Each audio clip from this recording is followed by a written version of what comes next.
feels people have been losing their jobs and stuff. So even some of the younger teenagers are working and trying to go to school at the same time just to help out the family, right? And so you see those are the kind of challenges that people have. Difficulty in organizing work. So if you're COVID, if already child struggled at school trying to get organized and the teacher put things on their file and now they have to be on their own, because why? I know some of your parents like, well, I have to do my own job. I'm trying to teach and my child's getting struggled. I have to zoom into them. So do you see all these stresses that could kind of come up where it's not just affecting the kid, but also the parent? Then poor time management. Right now, if someone already knows like, okay, you got to get this done to your son right now between 8 and 4, even if you have class until 8 to 12 or 1, these next 2-3 hours, I need you to do your work, but you will have to be on top of them, which maybe the teacher could have done, but because you're finishing up your work, or the kids are stressed out. They're like, oh my God, they're feeling down, because no doubt about it, depression and anxiety has increased throughout the United States and throughout the world due to COVID. So you'll see that these challenges are there, leaving assignments at the last minute, because now they have to email it. And they have to email at a time. It's date stamped too, so the parent kids know like if they put it on time, if they didn't do it on time. So you'll see all these challenges, right? And then out of control debts too. For sometimes if you guys are going to private schools, hey, how do we pay to pay them? That could have been problematic for that, or now balancing their budget to making sure what they could do, what can they do if their families are going through some tough times. So there are a lot of things, and kids pick up on things. Kids see things. So you'll see that these are challenges that they might be going through. Then you'll see that also regarding school stressors is failure, fear.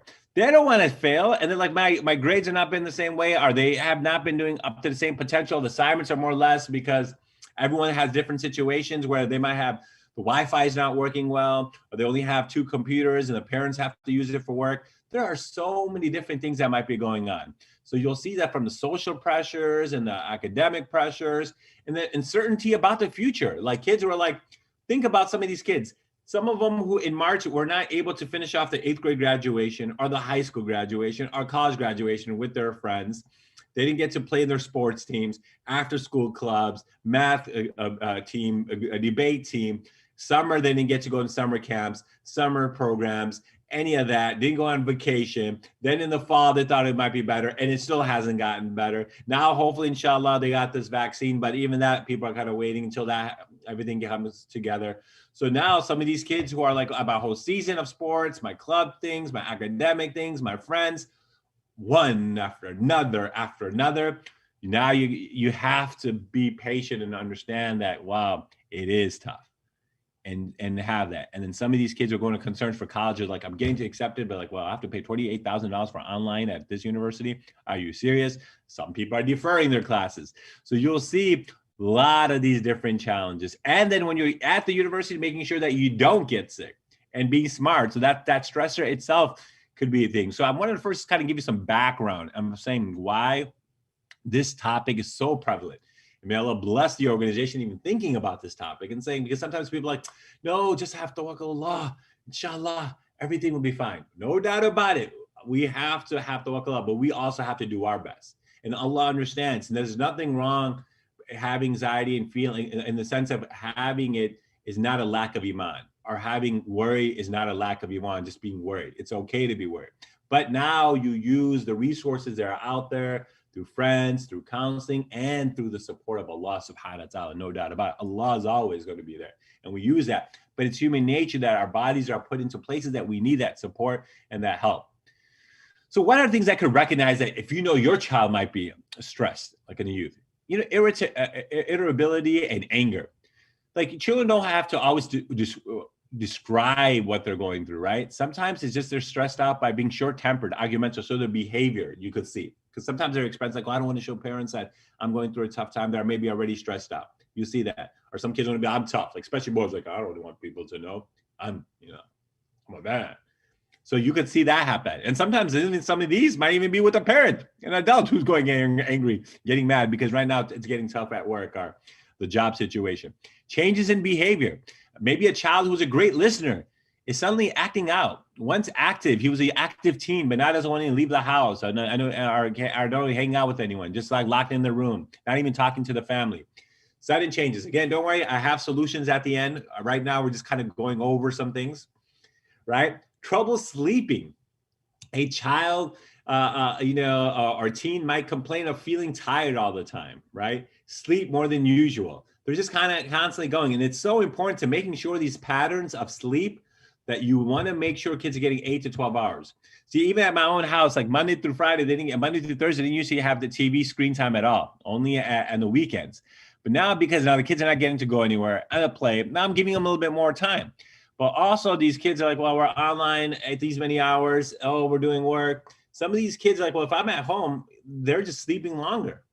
Or they're not sleeping enough because they're hanging out in the middle of the night and they're like, well, don't worry, I don't have to get up or an hour early, so I'll make it up. So you'll see that trouble of sleeping challenges that kids are getting through. Or you have this neglecting responsibilities. We need to make sure when I talk about solutions, it's so important to have that consistency regarding responsibilities. I understand it's tough, but you still got to give them that routine of making sure getting up, changing their clothes, and that the chores that you have in the house, which we're going to talk about later. Eating changes, right? Sometimes when eating, they're eating too much or too little.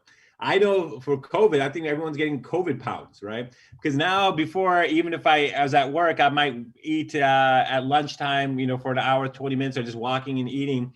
But now at home, even if you're doing online learning, you just sometimes just, I'm going to drink some water, have some snacks. You just, because everything's kind of close to everybody. And so that's kind of changed, right? So now people are losing pounds. Or you might see that some people are just completely not eating at all. They're just kind of tired and frustrated. So you'll see those kind of factors that play a part. And right, and especially when your health, it affects. If you start getting too heavy eating, that can make you tired. You don't want to move, and especially with COVID, not getting out to play that much, you see that could happen. Or kids getting sick. Right now, alhamdulillah, Allah protect everything right now due to COVID. Everyone's, being very cautious. So that's maybe not a regular signs, but these were signs of just pure stress. So maybe this won't be. But if someone doesn't even get a common cold, right, that panic, like, oh my God, could this be COVID? And so that's that other worry, right? Someone has allergies or stuff like that, and where they already kind of, their immunity is compromised. It's more of a worry and a panic. So that kind of also stresses kids out, right? So what are some stress management with kids and teens that we could do, right? Sleep well. Sleep is essential for physical, emotional well-being. And that's just for adults. 9 to 12 hours of sleep a night for 6 to 12 years old. Teens need at least 8 to 10 hours, right? So if your child's from 6 to 12, they need about 9 to 12 hours of sleep, right? And then teens need 8 to 10 hours of sleep that need to make sure. So please don't have these phones right next to them when they're sleeping, right? Like looking at it and just sleeping the whole time. You got to have them at least kind of takes that away at least at 40 minutes before bedtime. So that way they're out there or putting on a vibrator so they cannot be waking up for any phone calls. Very important. Exercise. This is so huge. We need to make sure that our kids to get out, even if that means if it's by themselves outside 30, 40 minutes. Exercise is not video games. All right. For all you young ones who are watching this, that doesn't mean like, oh, I'm just playing my video game. No, my thumbs are getting exercise. We're talking about making sure that you get out there and get some of that movement and stuff, physical area as a family walking together and stuff. That will be very important, that making sure that opportunity kind of gets there to help stress management for kids. Talk it out. It's okay to have conversations. We need to have that. There's nothing wrong to share.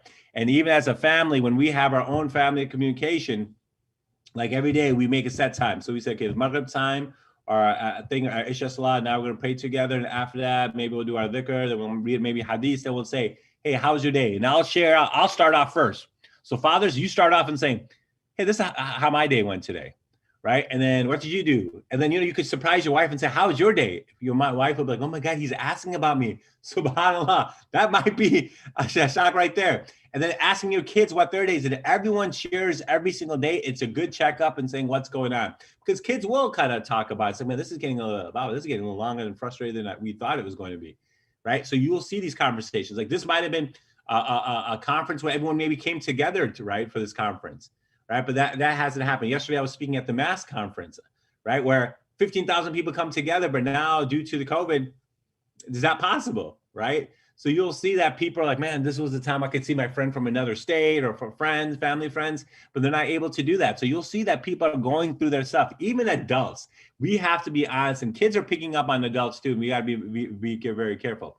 Make time for fun and quiet time. So if that means we're watching together as a family, like Netflix or something from Netflix, or we're playing outside, even just family, and I think that's very important. If it's board games, whatever these things are, it is good to have that. Even my child, my son now, finally this year, I let him get a PS4 due to this COVID. I was like, well, let me try to at least play one time against him twice just to see what it is, even if I might not be good at it. But just the idea to hang out with them and playing could also be very important too. So having sometimes something structured, non-structured, hanging out, just going. And the other things, going outside. We were just, like right now, just like, okay, guys, let's all go outside. I realized my kids were like in the house for 3 straight days. I was like, okay, guys, we're all going out just to pick up some ice cream, right? Drive through. We're just going to get out. Just start talking, right? Just get some fresh air, just see light. Because now wintertime, they're waking up now like winter break, they wake up like at 11, 12, 4 o'clock is Maghrib time. So they only got 3 hours. So they have, some of these kids might not see any light for 3-4 days. The only light they're going to see is the screen, which is not always the best, right? So making sure that getting some outside, and even for you as adults, light is so important, right? And especially when it comes, because of, for anxiety, depression, it's so important to get that light, getting energy, get the serotonin levels up. So it's so important that we as individuals take care of ourselves so we can take care of our kids. Write about it. Some people need to express their feelings. They can't say it verbally. Writing, having a journal, getting the thoughts together plays a big part, because everyone has to air it out, share it some ways. Just because you might be a very social butterfly doesn't mean everyone's the same way. Some people have quiet. I have 3 kids and each one has their different personalities. Some are more on their own, kind of reflective. Some might be like, oh, this is what it is. So each one you have to think about differently, right? Sometimes for the one of them, I have to sit down like, hey, how's it going? I know maybe you weren't want to share in front of everyone, because that plays a big part, right? And having that, and that means even for adults and parents. If you have a few kids, I always say, it's always good to have one-on-one time. So sometimes I might just go with one daughter by herself and say, let's go get some groceries. Hey, for this one, let's do this. And then that way I have that one time as we're driving in the car, without putting on the radio, put on the DVD, it's like, hey, how's it going? Just wanted to kind of check in. And I think having those conversations starting at when you're young, just in general, these are good things to just do in general. And in COVID, for sure, you got to do more, because these are just challenging times, right? And then having kids kind of even taking some time to learn mindfulness, which is like salah, to having time for like reflections, muraqabah, whatever, just I think plays a big part also in our lives, inshallah ta'ala. So these are some management stress things that we can do. Again, I'm going to have Q&A. So if you have questions, keep those coming. Inshallah, I'm going to try to go for another 10, 15 minutes. And after that, we can have time for Q&A. And then if not, I could also, if there's something that comes up, I could even stop and then go back to any of the slides later too. I just want to also kind of really quickly, another thing, I don't want to go into too much in details here, but you will also see kids now, due to the COVID, also in this world with the social injustices that are happening. So that's something else that they're kind of looking. They're seeing that there are some people being inequality happening, people get shot without a reason. So now in the news, they're seeing stuff. They might have had experienced their own racism, our social stereotyping, our biases, or prejudice. So you'll see those are kind of challenges that kids are looking through. And in social justice, kids look at, hey, what about in our own community? Do we have accessibility? Do we have equity? Do we have diversity? Is there participation of other faiths and other groups in social, maybe not other faiths, but social, economic, social ethnicities in our masajids, human rights issues? Those are things that kids are also going to reflect and say, what does our faith say about this? So that's another thing I wanted to kind of bring up to you, is that this is a great time to have these conversations, because kids are seeing things and they're going to make some reflections on their own, our family, then what our community also thinks about this is very important. So I want to kind of quickly kind of talk about that. And then 8 tips for handling difficult conversations, right? These are sometimes difficult conversations. So you know how I talked about, hey, why we need to communicate and have these conversations? So I wanted to kind of take some time to kind of go ahead and talk about that, right? So first is that you don't avoid it. You have to have that, right? Difficult conversations can become more difficult the longer you wait. And if that means you yourself can't, then you get someone or some friend or some family member who is open-minded, not who's just going to agree with you, but also to kind of look at it. So when you're having these conversations, they feel like, oh, they don't feel like there's 2-on-1. But having that, if they feel if something is not going right or situation. So anytime in difficult conversation, these are the standard points they have. But if you realize through COVID, like, hey, no, we're not really seeing that. You're just being really quiet. We just kind of worried about you, not yourself. You know, like, oh, I'm okay. Why are you trying to? Nothing's wrong. I understand that, right? Because that same child, when they're 3, 4, 5 years old, they're like, you know how they, when you grow up, they're like, Assalamu alaikum wa rahmatullahi wa barakatuhu. You're like, MashaAllah, Habibti. You know, you'll be so happy about that kid. That same child, right? You could pick their clothes. They're like, Baba, you pick any of the clothes, I'm fine, whatever. But that same child when they're 3, 4, 5, 6 years old, when they become 13, 7th grade, something happened, or 6th, 7th grade, middle school. That same child, and then when you used to walk in and from school and they would love and they hug you, assalamu alaikum, it's like, then now, assalamu alaikum wa rahmatullahi wa barakatuh become salams. How's your day? Good. What you do? Nothing. How's school? Boring. Right? It's just like, what happened to him? And then if you go to a store buying clothes, no, you cannot buy my clothes. Mama, I'm going to buy myself. Right? I don't want to pick your stuff. Why you to worry about my clothing? Right? All these other things. What's happening here? What happened to my little, my child who used to do everything for me, right? So those are just also, you'll see adolescence, they changes. So that conversations changes in the way where you could maybe talk in 1st, 2nd, 3rd grade. The kids are like, well, okay, mama, whatever you said, to now maybe middle school, they kind of question a little bit more, maybe want to talk back. And you're like, oh, what's going on here?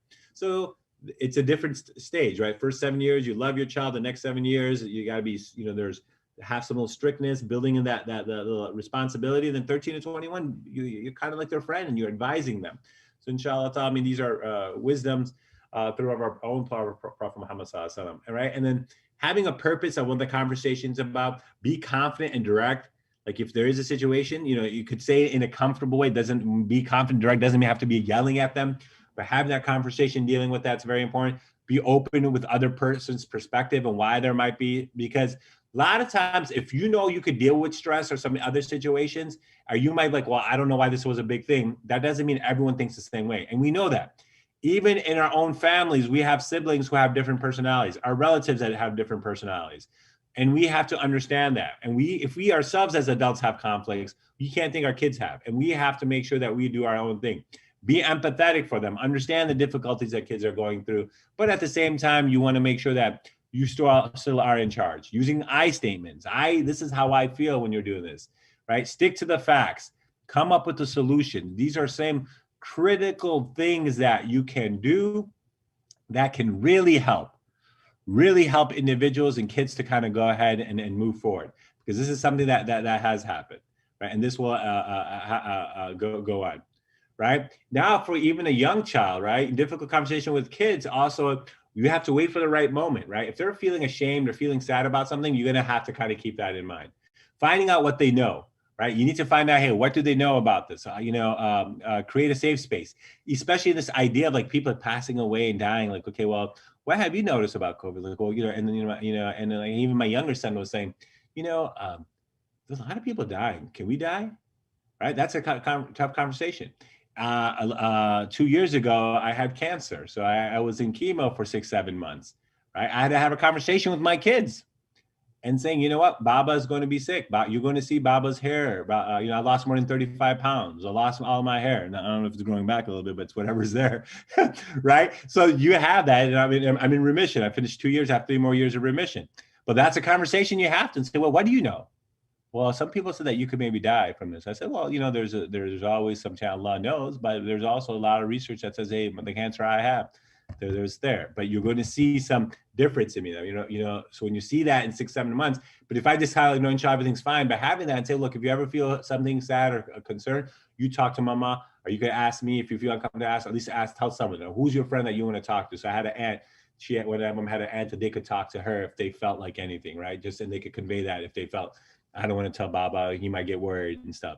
Those are conversations, creating a safe space for that discussion, providing context and perspective of why, address the curiosity, what's going on, social injustices, and saying, why are cops, doing this to things, to people? Then have to remind them, look, mashallah, so many cops are good people, right? There's a few bad apples, just like even in Muslims, there are some people who are good and some people who are not good people, right? Be sensitive to kids' emotions and temperaments, right? Each one's going to have their own thing. Encourage critical thinking. Why, could this happen, right? And making sure that we don't also stereotype people and saying, hey, because of this, or our kids were like, oh, this came from China, so it's a China virus and we should blame it. So all these specific perspectives also change. So it's so important to keeping these things in mind with the kids has that, right? The same thing as I talked to you about general things, that I talked to you from the teen thing, and then the with kids, but teens, you might see that same encourage open dialogue, ask open end questions, ask them to support their ideas, admit when you don't know something, like if they had that. And this is also for faith, where kids are like, well, why can't we do this? Right? When we wrote the book War Within the Hearts, the reason I wrote that book is even I had the opportunity to present this in Singapore, is when I grew up, I was like, why is this haram? It's just haram. Don't ask too many questions. I want to know. Allah has the answer for stuff, right? And one of the great, the ways people learn, kids learn through retaining information from a guy named William Glasser. 75% of how kids retain information is through discussion, clarification. Even the Prophet, right? He would ask the Sahaba, he would ask the question, and the Sahabas would stay quiet and say, Allah and his messenger know best. The Prophet knows he knows the answer, but he's like, look, I want to have this clarification. And so the idea of making sure that even having what, knowing, and if you don't know something, to get the answer for individuals, right? Don't make up stuff, because kids will, now you could Google everything. I worry about Sheikh Google, because sometimes kids just try to find the answers they want. So you want to make sure that you try to find about that, right? Share values, talk about their news or what's going on in their lives. Asking what they do if they were in a really difficult situation, right? Even small things right now. Hey guys, we need to, I remember family members like, right now due to this COVID, financially their difficulty. I was like, look, you might just have a conversation. So look, guys, we're going to have to be a little bit more smart with our finance, right? I had to have that conversation with our kids too. I said, look, we want to make sure, and if we could save some money to help some other families, that's what we need to do, right? Sometimes other families need our support, our own, our community members need that. So having these kind of things also helps them get a better perspective and hopefully get them to kind of go ahead and do that. So now I wanted you to understand, giving you these discussions. Now let's come back to our Prophet Muhammad Sallallahu Alaihi Wasallam. And we have to remind everyone and remind ourselves, Allah has made sure every challenge we have, others have to deal with it too, right? You could go from Prophet Ayyub alayhi salam, where Allah subhanahu wa ta'ala tests him with his own sickness for so many years, right? He challenges him with his own kids to pass away, his own his wealth to be taken away, then his own health, and inni masani yaduru wa anta arhamar rahimin. Then he makes a dua, Allah subhanahu wa ta'ala helps him, cures him, right? Allah subhanahu wa ta'ala gives us another example through Prophet Ibrahim alayhi salam, where his own father has a difficult time, it goes against him. And to a point, he's like, his father supports him getting thrown into the fire. Then he makes it, hasbi Allahu ni'mal wakeel, right? So Allah subhanahu wa ta'ala gives another challenges through that. Allah subhanahu wa ta'ala gives us another example, Prophet Yunus alayhi salam, where now you're swallowed by a whale. And then he makes his dua. And you'll see that, La ilaha illa ant subhanaka inni kuntu minal zalimin, right? So Allah subhanahu wa ta'ala shows us. And now, alhamdulillah, Allah's protected us from hopefully the fire in this world. Inshallah, Allah protect us from the fire in the hereafter. Say Ameen, inshallah, protect us from that, right? Allah hopefully will never have us put in a situation in the water inside a whale. Allah subhanahu wa ta'ala will not hopefully give us a major disease that will be for so many years, right? Allah has shown us through even the ones he loves the most, his own prophets, the challenges they're going through. So all of us with our health, wealth, our family will go through that challenge. If our own Prophet Muhammad Sallallahu Alaihi Wasallam, own parents pass away, his own uncles who go against him, they take him, tell him to leave the city that he grew up in. So you'll see that challenges are going to happen. And why is this a time? Because it's a time for us to also reflect and say what we have to do and what the place and the changes we have to make, and realize when I'm bringing up these things of behavior and stuff, first has to be modeled by you, the parents. 50% of how people retain information is what they see and hear. This is from William Glasser, but our Prophet Muhammad Sallallahu Alaihi Wasallam did it first, right? How? Because we call it Samitu Rasulullah Sallallahu Alaihi Wasallam. I heard the Prophet Sallallahu Alaihi Wasallam do this. I saw the Prophet Sallallahu Alaihi Wasallam do this. Everything he said, he did. So if you want to model confidence and rigor, and not rigor, but at this grit and resilience, At this time, the kids need to see it from you. That if you have it, no doubt about it, you're going to have your emotions. But then if you could show that, hey, I'm going to get closer to Allah, I'm going to pray, we're going to make it a family thing, I'm going to stay positive, then the kids will also see, because they see it from the top down. They see it from the community. They see it because what happens, especially now, everyone's home for 18, 20 hours. So when they see frustration and you're not there and you're all confusing, that becomes problems. And that's why, I ended with this thing called the 5 C's. I'll call them 6 C's, right? One is that communication is so important that we just talked about, that have that. The other thing is consistency. We need to make sure that whatever we waking up every day, even if they're home, brush their teeth, comb their hair, because when you dress good, you feel good, right? Changing, eating right, playing, consistency in family time, consistency in playing time, consistency in seeing Zoom friend time plays a big part. Consistency in the chores is very important. Having courage. Courage is not the absence of fear. Courage is to move despite the fear. We are all stressed, could be scared. Allah lets us have emotions. Allah lets us be scared. Allah lets us be angry. It's okay. But how do we move forward? It cannot take over us. It cannot affect others, right? And that's that other aspect that we have to do. Cardio. We need to make sure we kind of go ahead and taking that aspect of it.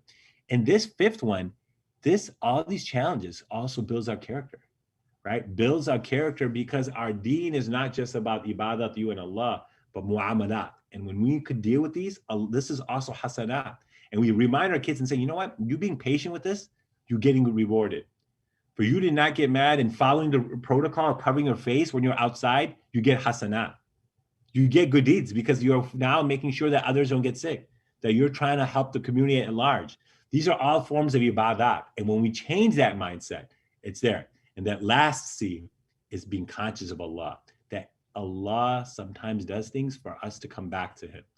And if these are ways that we take it and we use it and we take advantage of it. So hopefully I have spoken now for 34 minutes. Hopefully you guys all didn't go to sleep on me. Hopefully they're all inshallah there.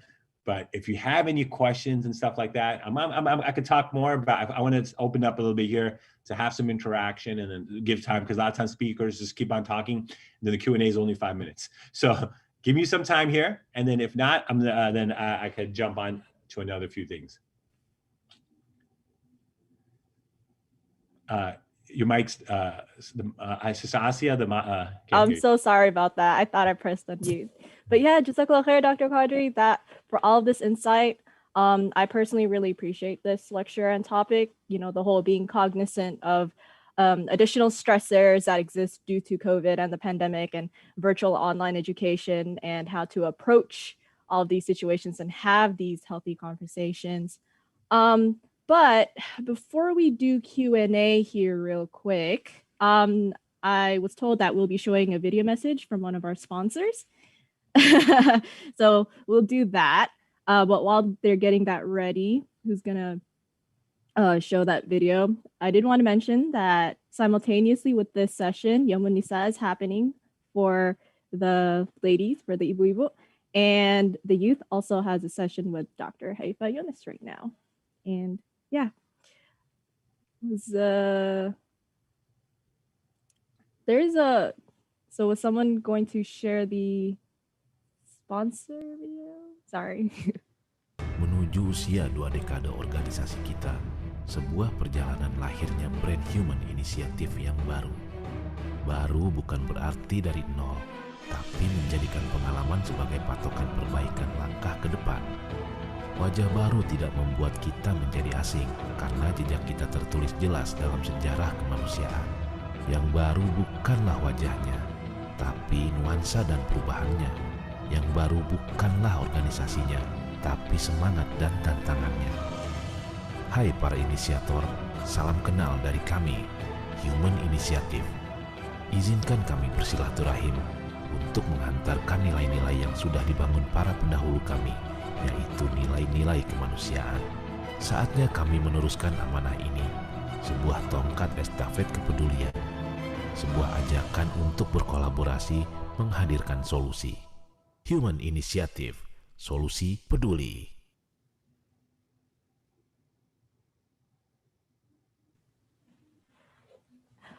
Okay. So we do have a couple questions here. There's a lot of questions. I mean, I'll just go Sure, yeah. in a row. Enough time now. Read it as it is. Yeah. Says, how do we motivate our youth to be more eager to learn about our faith, since this generation is mainly into instant gratification, right? They're like, we want this now as opposed to later.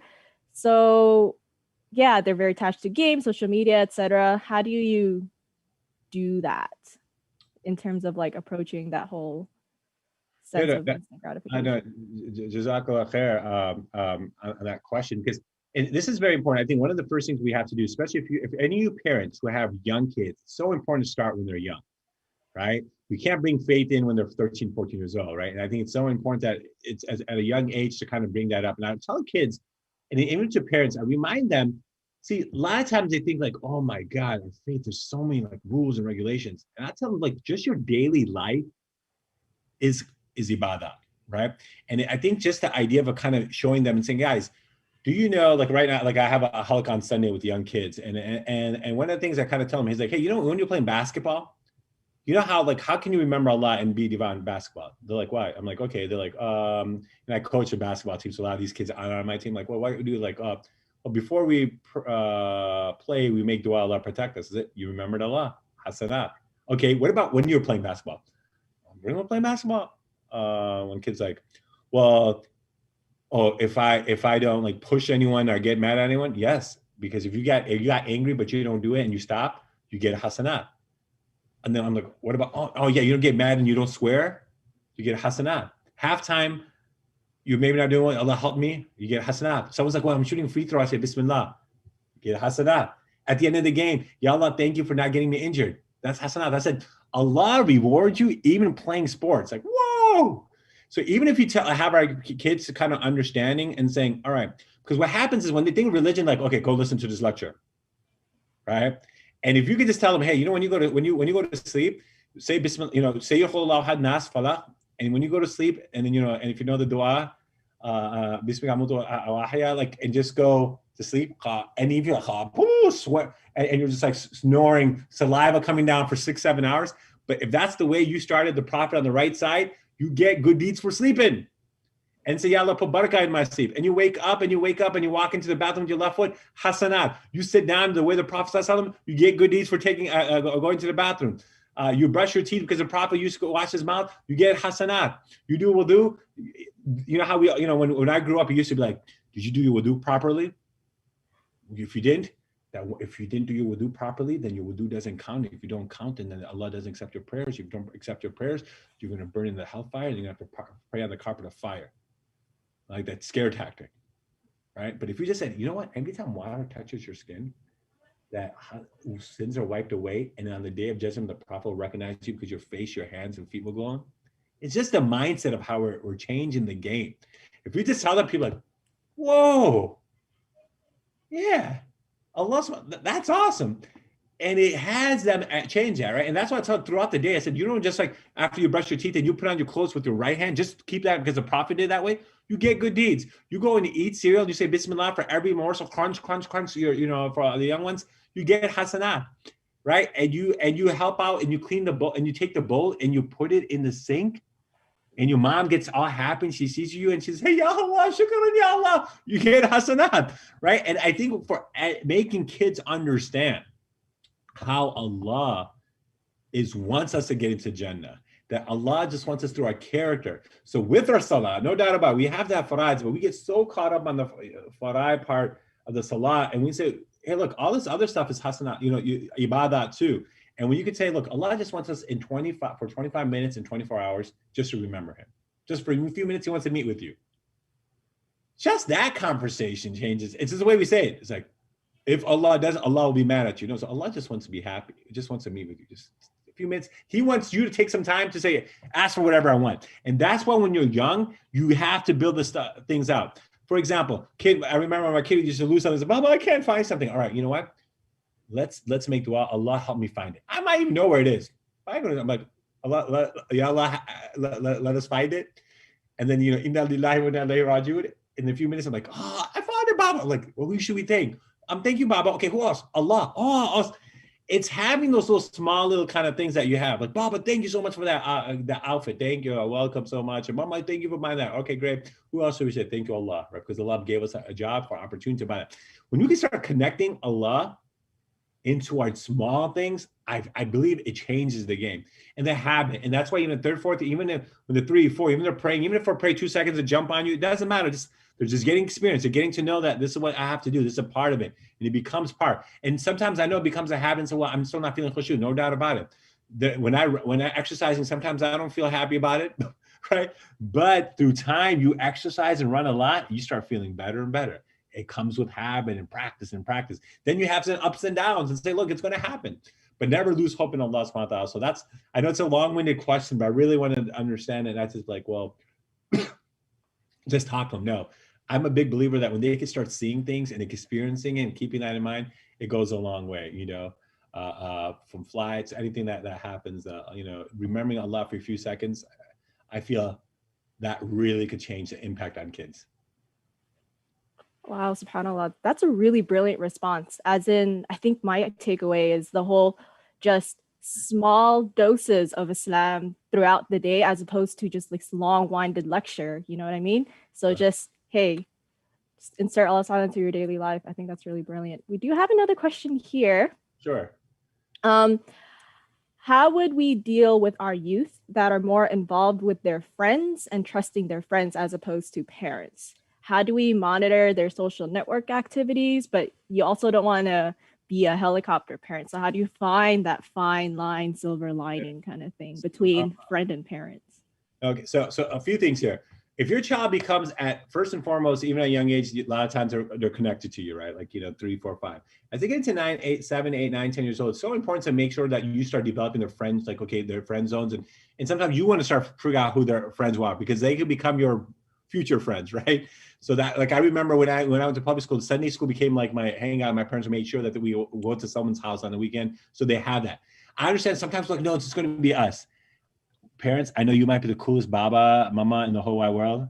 I sometimes think, like, I could be one of those, but you know what? At a certain time, they just want to be with their friends. And so you got to make sure that, hey, like-minded people, it's so important. So you could start that. Now, suppose they're out 13, 14, 15, they already have their friends. It is so important to have the friends that after COVID, whatever, have them over because you get to see what they are. That doesn't mean like, Assalamu alaikum, Ahmad, how are you? I don't care if they're Muslim, for even Muslims, you got to double check stuff too here. So Ahmad, how are you? See, kids, like, oh, it's our uncle time. Then they're like, Assalamu alaikum, how are you? Alhamdulillah, I'm doing well. MashaAllah. Yeah, yes. They know, it's time. Oh, parents, I put on the, like the act, like Gigi, and they know Pac would do this, like Gigi, uncle, Gigi, right? So so you got to make sure. So I'm a big believer when they're driving and when they're talking, it's okay to. I'm the parent. I can listen. I can snoop. That doesn't mean you have to snoop, but just kind of listen with the conversation. If you're walking into that room and they always switch the channel every time you come, question mark. If they're every time change the topic, question mark. Right. So you want to have conversations. And in that way, I think why I always like to have at school, because I want our kids to do, even if it's Muslim, like, hey guys, salat time, let's do it. And I want to see which kids are like, oh man, because it gives me an idea, like, look, 3 of these 4 guys, or they're playing and they don't pick up it's their time, like, and I'm like, okay, well, these guys might not be like, if I'm not around, are they even help push each other to do good? Right. So I think that conversation, hey guys, and I always tell friends, like, look, you can have friends, but they cannot. And sometimes you can have friends, from sports and stuff. And I said, look, even that, but you got to make sure, because friends become close enough where they can influence you. If they influence you against things against Allah subhanahu wa ta'ala, that's a problematic. And I always tell my kids, I said, look, salah, morning du'as, and these things are very important. They got to have those habits. If that person's not making you remind you of that, that's the way. Like my daughter plays high school basketball. So a lot of her friends are non-Muslim.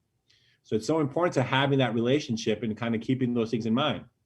That when I played high school, this is like 70s, 90s, my coach said I need him to travel with us, right? I got to play in the All-Star for the state of Illinois, for the city of Chicago, and my father's first like no. Then he said, okay. He goes, well, I'm the roommate. This is before cell phones. So in the hotel rooms, he would call me at 7 o'clock for Fajr, and my players were like, what the heck? What is your dad doing? And at nighttime, you make sure at 11 o'clock, then at 11:30, he'll call again. Don't make sure I didn't leave the hotel room, right? And go out with the friends, right? But that was good because just complete trust is not there. I think we need to make sure and say, look, we have to keep a balance. That I'm going to give you this opportunities that there is, I'm going to build some trust, but then you also have to build trust. But at the same time, my duty is for the best. And I think it would remind them, because I always told my mom, like, sometimes you're always on me, like, why, Bobby, you didn't do this, you didn't do this. I'm like, no, there's some things I didn't do. But at the end, my mom said something to me that was very important. I said, you should have told me this earlier, Mom. She said, at the end, I'm going to love you. So, but my duty is to tell you your weaknesses so you become a better person. Because other people are going to use those weaknesses against you. They're going to go, have that. And that's my whole duty, because if I just kind of, and a lot of parents do this where they shut their eyes like my child can't do anything wrong. That's nonsense. You have to, you want to give some trust, but you can't completely trust them. So this is why when I get parents who are like, your child's in 3rd, 4th, 5th, 6th grade, doesn't not need this. My child didn't get them until high school. Now they got it. Now I'm like, but even this, if you go onto I like the iPhone because they have that screen time when you could put blockage on pornography and all these other things on the phone so they can't get there. And you put the password in there so they can't be able to even change it. So at least that you're trying to stop on certain things. Because that even websites in the starting, they used to do a lot to just try to hook kids into certain things and send stuff out. And it used to be crazy because like Pokemon was a cartoon. Pokemon was a gay website, right? That's how crazy it used to be. They used to kind of type it so the kid messes up. So sometimes your kids are not going to go there. Something's going to come up to them. Social media accounts. You say if social media accounts, we have to be your friends. We have to be part of your open form. So I know anyone's sending something. Like my older daughter, I said, okay, I don't have to be there. Let mama be on it, right? I said, okay, if you're going to have that, because she was like, okay, can I, I got my, finally got a phone. She's like, well, can I get Instagram? I'm like, oh, right. So I was like, all right, well, if mama can get it, then you can, we have to monitor what we're having, right? She's like, Snapchat. I'm like, no, not yet. It just kind of filters, but that's through time. The younger ones like, oh, you have to wait. Because I realize, especially for boys, this is this is a problem. I'd rather have a laptop than this. Because this gives you access all throughout. You don't sleep with your laptop. The phones, kids be sleeping like this with their phones, right? So it is so important that I would really say you try to make this the last thing possible. Even if you have it by 8 o'clock, they should have it with you.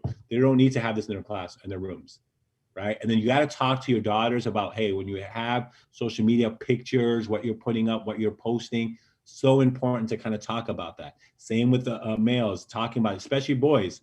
Online, if you have TVs, making sure that you put the TV 7, the parameters on there. We have a password on our thing. If they ever want to watch something, I'm like, if you want to watch it, I have no problem. Just tell me what the show is. I'm going to put the password and you can watch it.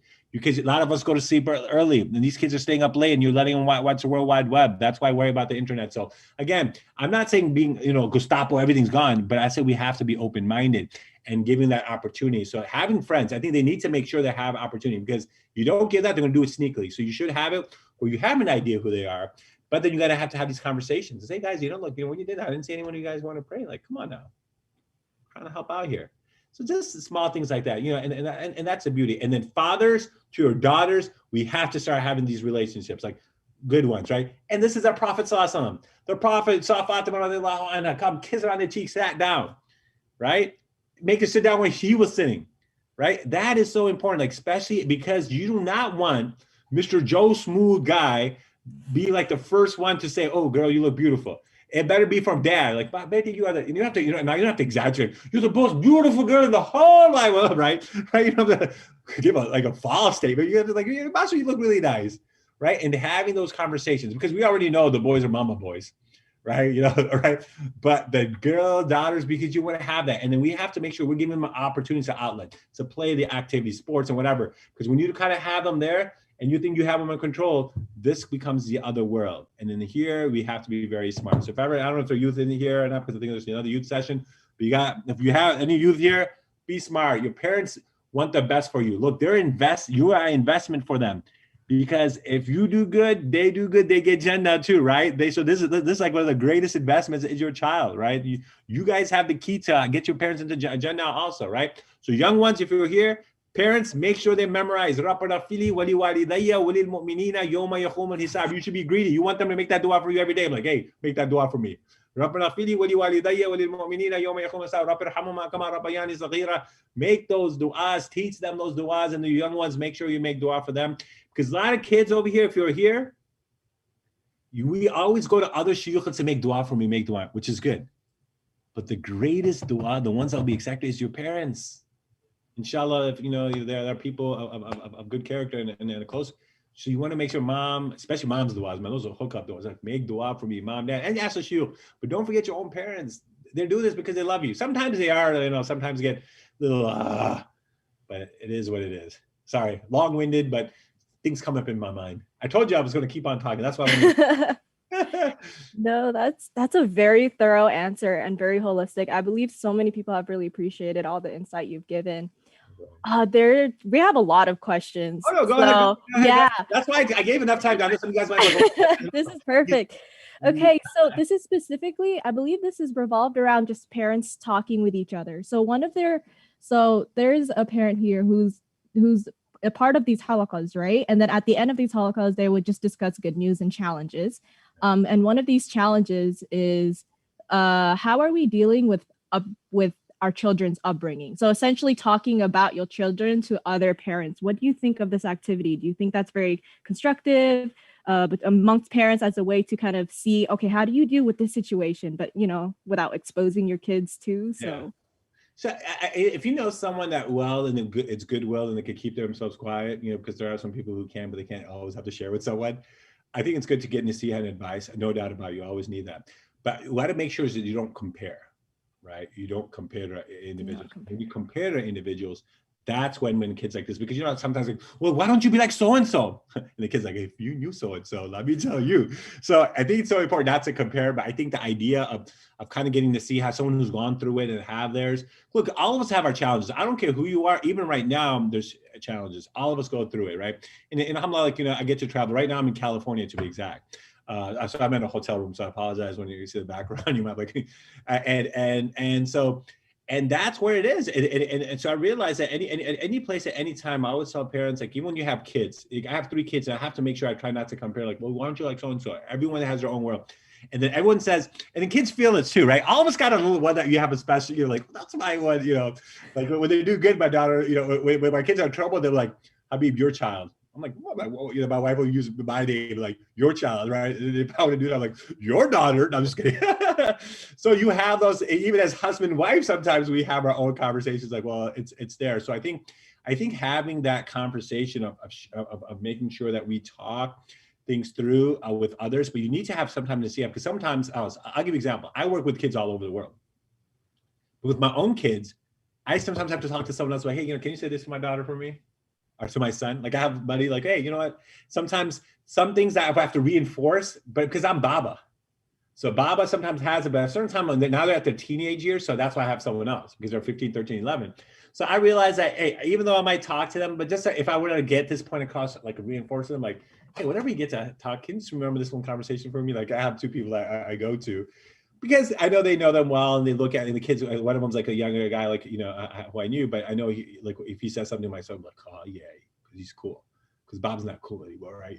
But I have that where someone else might tell me to talk to them just because, hey, it might be something else, right? So that's why you have to be honest with you, and that's why just the nasiha and advice and so on and so forth. Just like husband, wife, we have our, moments. How, but the third person says the same thing, like, oh, that's a great idea, and the wife's like, I said the same thing. Well, the way you said it, just did she right? Right. So those conversations that happen. So and that's why I always tell parents, please just keep on making dua. Keep on making dua for your kids all the time. That's why I tell her, Prophet Nuh alayhi salam's example is amazing. He's out at the thing. He's keep on making dua. Floods happening. He's on the mountain, but until Allah says no more, he kept on. So I tell parents, I don't care how the situations, never lose hope in your child. Never kick them out. Right? I mean, there might be a situation where I have to move it if they're hurting others or influencing, but never this idea of like, I don't care. I've seen this situation where parents like, I kicked him out because I'm like, why? Because it was embarrassment to my family. I'm like, so now your embarrassment of your family, or you want him to leave the deen? Or what's going to be more? Him burning in the hellfire, or just a little embarrassing of the family, right? At the end, we never want them to lose the deen, right? There might go ups and downs, and maybe that could be your salvation, unless it's, man, you stuck through it. Allah knows the challenges you're going through. Allah knows. There's no doubt about it in my mind. Allah knows, and that way, if you have that belief, and that way, Allah knows that Allah is just at the end. And sometimes our kids might be the vehicle that gets us into Jannatul Firdaus, inshallah ta'ala. That's why all you guys over here, how many are there? 160 over here. Keep on making dua, especially for this tall Desi Indian guy over here. Make dua for me and everyone else over here. And Sister Asia over here for managing all this and all these other individuals. So make dua for everyone, inshallah. And you make dua for someone else, Allah will make dua for you. You make dua for another family's kids, Allah's angels will make dua for you. So don't hate, just participate. That's a quote. Don't hate, just participate. So we're coming up on 15 minutes, so we still have plenty of time for Q&A. Someone would like a recap of the 5 C's, but I believe you said it was 6 C's. Okay, yeah. So so in some places I was on the news, or for the general public, I use a 5 C's, but for the Muslim community, I had the 6th. So okay. Starting the school year, I did this for the 5 C's for COVID, right? So one was communication, consistency, courage and confidence. Like, you got to be confident in stuff that you do sometimes. Character and cardio, right? Those are the 5. And then the last one is consciousness of God. Having taqwa, being conscious of Allah subhanahu wa ta'ala. So having those 6. So inshallah ta'ala, hopefully those could be, so communicating with your kids all the time, being consistent with habits, especially now, like having these routines. You got to building the kids a routine. Even these young things when they're in school, like, oh, my child, let them whatever they want to do. No, I'm a believer, just my own personal things, that even at the 35, 6 years old, just the idea of having 5-10 minutes of letting them learn how to do homework builds a habit, so they'll get used to building that. If they're at a young age exercising, they'll get habits to be having these. I believe habits happen when they're young. So being consistent about these things, and not like, I don't know what you guys say in Malay, like for like a sweetheart, right? What's the word? I should learn that. Like sayang cinta or something like that. Yeah, cinta, like like we have like laddu, we call it laddu beta, right? Habeeb, right, in Arabic, right? So like that, oh, they like, no, don't let him do it. So moms don't helicopter your kid all the time, especially boys, like, oh no, he can't do it, right? Because he's gonna be because if you just helicopter his whole life, all you do is gonna give headaches to his wife. I got you, sisters. I got you back on this one. Okay. Wow, just looking for that answer. This is a more personal question, but I think it's very useful. It says, what should I do if my teen said they have stress during pandemic, but they don't want to go outside and they don't want to meet their friends? And one time they asked me to bring them to see a psychologist, probably like a therapist. What should I do? Yeah. I mean, Mela, first, Mela, make it easy for the family, and then all of us, inshallah, please make dua that Allah subhanahu wa ta'ala make it easy for this family. I mean, but first and foremost, I think that's great that at least they're talking to you. That by itself is a beauty that the child's talking to you. Second, Mom, may Allah reward you for that. You are going to try to, if they want to speak to a psychologist, that's awesome, because some kids won't even do that. So having a psychologist, because I want you to realize being depressed is not a lack of iman. I really want to, because it's sometimes such a taboo in our community. I've known scholars who also have depression, because sometimes it's hereditary. Sometimes they went through trauma when they were young, and it's hard to have that. And I realize that Allah subhanahu wa ta'ala will also reward you going through that tough time. So speaking to them and keeping that communication, having that counselor is very important. If that means you have to take medicine, if that's go with that, if you could do it through behavioral modification, no doubt about it. But exercise is so important. You got to be, I want you to understand how important, even think of the Sahabas, all of them were fit people, right? They used to walk, and especially in this, now we don't have to walk that much as we used to back in the days. So it's so important for us to move and do stuff and get around for our own health and have that. So I think that also the cardio. Other thing is that if that means that they're friends, if there are ways that you could have Zoom time, family chat groups, I think it's going to be very important. So at least they could communicate with them, especially whoever their close friends are, because sometimes they're like, man, I'm not even getting to see them. So I think just setting a sign, that's consistent, if even setting a time for that, I think is so important to have that. So I think that that's going to be there. Look, and something like this, depression, is like, well, why are you thinking this? It's not a quick fix. I have to understand, I want you guys to understand that. And so sometimes it is a process, and it sometimes can happen ups and downs, but it is something that is able to kind of have it, especially if it's something that comes up. It could be just due to the circumstances right now, but having that access, going through this conversation, some of the stuff that we kind of talked about, I think plays that. I also believe, like, for people feeling down, sometimes they want to get up, like, come on now, just kind of change this. And now I was like, well, why are you thinking this way? You don't think this way. Don't think this way. That's not the answer. Sometimes the counselors will ask the right questions, and then read up on yourselves too and figure out. Then also do the askars and do the du'as. I'm not trying to, like, you got to do both, right? You still got to do the tasbih. So when I say not being, I'm like, no, you do the spirituality aspect of it, but also get the right people, right? Who are social workers and counselors who can give you that and tell you what you do, shows what part should I do? And ask the counselor, what should I do? How was the best way for me to reinforce what you're trying to get at? Plays a big part, inshallah ta'ala. All right. Jazakallah khair for that answer. I really appreciated that statement that you said that depression does not mean lack of iman. You're absolutely right. I feel like that is a huge assumption that our community makes. Okay. Regarding those 6C, what exactly is character like? Oh, so characters. So want an expansion on that. This is the time where you have to show sometimes grit. This is the time where you have to sometimes show parents. So this builds up on your character, right? Challenging times happen. And that we need to realize that this is the time that sometimes a challenge happens just for us to get closer to Allah, right? I always tell people, once a scholar brought up, it's like, how do you know when it's a test from Allah, when it's a punishment of Allah? And when that challenge happens, you get closer to Allah or you go away from Allah. If you get closer to Allah, then you know it's a test from Allah. When you know it's hazab is when you leave Allah subhanahu wa ta'ala, right? And so, when you leave that situation, like, well, I don't believe in God. I hate Allah. Why do you do this to me? Like even, I was going through chemo. So, when I had my chemo, there were, people around. And I remember one guy was just mad, right? So subhanAllah, sometimes like these challenging times, you just question everything, right? And then, and subhanAllah, it's so crazy how people like really, really kind of rethink, kind of bring up stuff like, with the cancer. Was that they were like, I remember someone said, why would Allah do that to you? You see how Iblis could work with you, where they're like, well, why did it happen to you? Look, so many people were really bad. Why wouldn't they give it to them? You try to be nice to people, blah, blah, blah, whatever. Allah knows my own mistakes, but right. But, and then you could, and it could easily be like, well, Allah, why did you do this to me? But then I'm like, no. There's mistakes Habeeb have. You need to wipe away some sins. Habeeb, hopefully, inshallah, could put me in a rank, or could be worse, right? I look at it from a positive thing, right? So that idea of like looking at a bottle half empty or half full, right? So Iblis is a punk. He'll come in different ways, right? And so that's why I always, so inshallah, that's the idea of that building that character, being optimistic about life.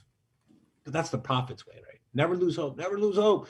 If anything here, don't lose hope. That's my big key. Like, I because when I grew up, I really didn't like it when people would just always be like, haram, and Allah's mad at you. And it just really bothered me because, so that's why a lot of my things were rethinking stuff. And I was like, what had that, right? In the Indo-Pac, they had this thing with the prayer rug. They would be like, make sure you fold it. Because they sometimes use faith just in the way, like, I'm like, if you're finished, fold it. Well, you could just say fold it. It's like, why? Because shaitan will pray on it. I'm like, don't you want shaitan to pray? If you pray, then we'd be okay if we bow down, right? Like we just use these like cultural kind of comments to just try to do something without making, like, what's the thought process? Because, we want to think these things through, right? So you have these kind of things that, we do or we say that, it doesn't make sense. So that, and when we use sort of faith in the way it is, and then telling people, look, Allah is just merciful. And have that, but that doesn't mean just so merciful that you don't do anything. You still have to do your part, right? You put your effort and things happen, right? I always say like, hey, in school, you can't just be making dua, Allah give me an A, you got to work for an A. Then Allah puts it in there, so I think that balance is huge. Yeah. Okay. So we have two more questions, just enough time for two more questions. One of them, I'm going to just say both of them and see if you can combine them. They're a bit different, but because we're running short on time, that was my fault. Sure. So the first one says, as parents, we're a bit concerned that my kids, due to remote learning and virtual stuff, spend too much time staring at a screen. That's something you normally advise them to not do during normal times. But then past this pandemic, how do you, get them back on track as opposed, like not staring at a screen? And second question, a really big turn. This is more community-based. So many times we see conflicts happen in many masajids and like Islamic organizations. Right. There's just a lot of things that goes on, and that causes a lot of withdrawal for a lot of youth activism inside these Islamic organizations. Like you see, there's a problem. Hey, I'd rather help out elsewhere where it's less messy. Yes. So how do we as a Muslim community prevent and resolve this issue? So two separate questions. Right. So what was the community one? The first one was again? So the first one was spending too much time on a screen. Yeah. So the screen one, Hey, I myself said it's a challenge too, right? Because I didn't have our kids watch Monday through Thursday. Now they're like, man, they're getting some screen time. So I'm like, how do I deprogram this later? I think after the COVID comes, we're going back to some of the other routines and say, hey, look, guys, it was because it was a unique year where we let you do some of this stuff, but you're going to have to I'm a big believer, like putting an hour, 2 hours and saying, kind of playing that. And I remember as a young kid, my dad I would have to write down, the show I would want to watch on, Monday. I only had 30 minutes. Only sports games he let me watch. Everything else, he'd be like, okay, what's the show? Because he wouldn't even know how to write down the show name, right? Back then, right? And I realized it was good because it made me be a reader, right? Because I read a lot more then. So I think the idea is like, even right now, I tell, hey guys, I need you guys to still have a book. So you still have to read a book too, right? And with this, because I don't want them to just completely watch. So that was kind of like another thing, like going to the library and just kind of getting books and making sure. And I get a book too. So when I go, I get a book too. So they know that I'm also reading. So I'm also, what I'm telling them, I'm trying to do too, right? Just like if I want them to read Quran, I got to read Quran, right? If I'm going to tell them pray, I got to pray. So that changes the game. So I kind of have that. So if you could cut down your screen time, parents, that will help them too. And they're kind of balancing, they're kind of weeding out and say, look, you're going to still have some, but let's kind of break some stuff down, or at least say after 8 o'clock, no more of this or this and that. So I think that's one. The second thing is regarding the thing, community. That is always a challenge, right? But I tell kids this, even when I used to complain about weekend school. I don't like Sunday school. So my dad said, well, why don't you do something about it? Right. So when I was 14, when I graduated, I became a first grade kindergarten aide, and I became into education. My dad's like, well, everyone complains. Look, we're trying our best. My dad came in the 60s, like, look, I know we have no accent. We don't know the whole culture. We have the accent. So, but then we have to be change agents. So it's so important for us, younger generation, first generation. We have to be like, well, I'm like, just like you emceeing this. This is awesome. Right. And say, well, how do we go ahead and help out with this program? Except it's always like over there, because there's always going to be challenges. The sunnah of Allah is when you work for the deen, there's going to be challenges. Tell me which prophet had it easy. They're like, oh, prophet, you're here. Listen, I'm going to follow you. Isa alayhi salam, tough. Musa alayhi salam, tough. Nuh alayhi salam, tough. Ibrahim alayhi salam, tough. Yusuf alayhi salam, oh, heck yeah, tough. And his whole family. So every prophet wasn't like that. It's just chilling. Okay, only maybe one had a little, Prophet Suleiman, but that was his test. Having life was kind of a little easy. So I want you to realize it's not like, oh my God, it's just us going to our community. Everyone goes through it. But that's what we have to chip away, because if you want to be changing, we're going to go through it. And you know what? Being patient is hasanat. And that's what I want people to know. Because if it's in corporate America, when it's corporate America and your boss is there, you'll deal with some nonsense, because if you know that moves you up or that pay scale. But why is it when it comes to Muslim programs or organizations like, astaghfirullah. Allah's your person who's going to pay you. Cha-ching, ching, bling, bling, Jannah money. And ain't nothing better than that, right? So we just got to sometimes don't lose hope. Like, you just got to go and say, well, that's it. Now, unless it's taking away from your iman and so on and so on, it's really crazy. No doubt about it. But there's going to be some ups and downs, right? And you go through it, and Allah knows it. Even if there isn't them, Allah knows your work and what you're trying to do. And if that means a small group and say, I'm just going to focus on this aspect, like anywhere I go, I'm like, if it's not youth, education, I don't talk, right? Our leadership, that's what 3 focus at, because I'm like, I ain't gonna, like, this is what I like. This is to have that. If I'm going through and I work with youth, and youth sometimes make you go crazy too. I didn't get white hair by the age of 30 for no reason, get bald in the back. It just happens, right? It just, but it is what it is. So somehow Allah protect us, and you make dua, and we make dua. Allah accepts our effort and time, and put barakah in our time. Something I want you guys, the young ones here, make dua that Allah put barakah in your time. You'll see how you have time, because everyone says, well, I don't have time, I'm not busy. Yes, you do. Surfing off for 50 on the net for an hour, 2 hours, and all of us have time. Allah, and you say, Allah make barakah my time. Allah put barakah my sleep. All these things, Allah, Allah is beautiful. I'm telling you guys, it's like more and more you just start realizing, making these small du'as, and you'll start seeing.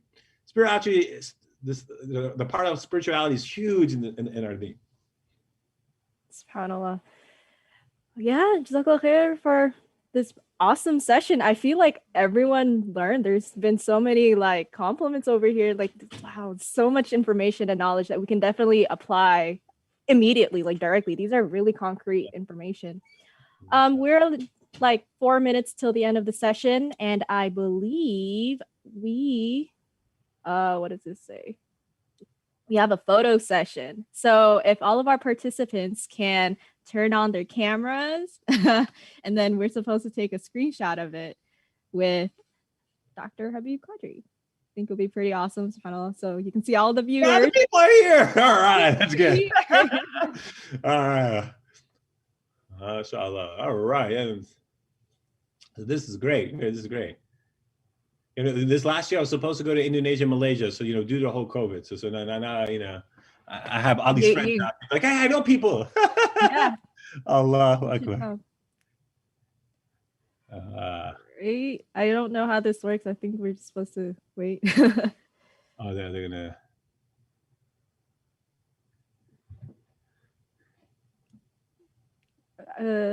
Who's taking the picture?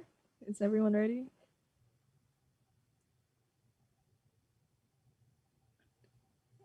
Are we good?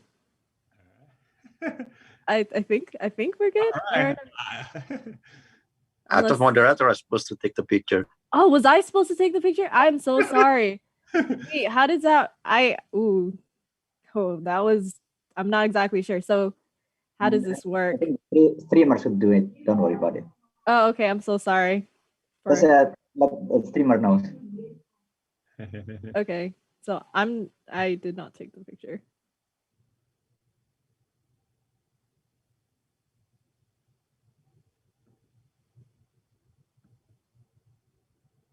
Oh, someone raised hand. Oh. Okay. Hold on. Someone was raising their hand. It's not that.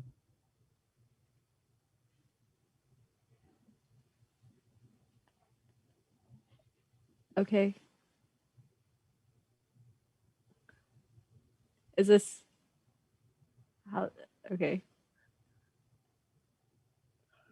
I'm so sorry. I'm not exactly sure what's supposed to be happening right now when it comes to the picture thing. I'm trying to. Someone is raising their hand.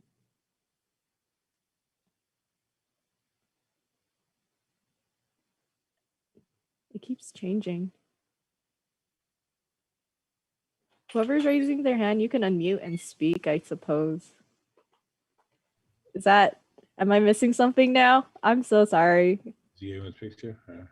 Because I wasn't taking the picture. Because there's a lot of people. I'm not exactly sure how to, is it supposed to be like the gallery view? Think about the gallery view. Oh, so the host is supposed to take the picture, not the moderator. So, host, help me out here, please. Oh, are we good? Alhamdulillah.